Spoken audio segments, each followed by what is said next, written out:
10 वर्षों में प्रधानमंत्री के नेतृत्व में रेलवे के कायाकल्प से जुड़े इस अभियान को मिली है अभूतपूर्व गति।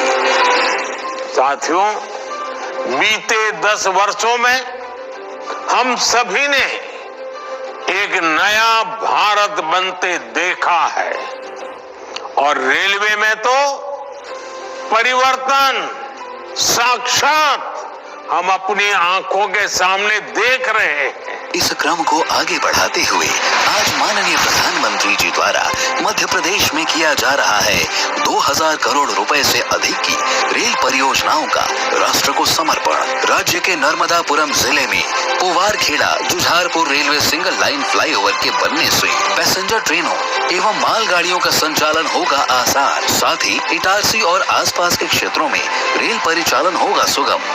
मध्य प्रदेश को उत्तर प्रदेश से जोड़ने वाली नवनिर्मित वीरांगना लक्ष्मीबाई झांसी जाखलौन रेल लाइन और धौरा आगासो तीसरी रेल लाइन से व्यस्त झांसी बीना रेल सेक्शन पर ट्रेनों का सुगम परिचालन हो सकेगा और बुंदेलखंड रीजन में होगा आर्थिक सामाजिक विकास।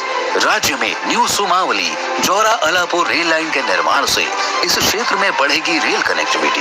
ये रेल परियोजनाएं जहां राज्य में रेल संपर्क को सुगम बनाएंगी, वही विकसित मध्य प्रदेश और विकसित भारत के संकल्प को करेंगे सिद्ध।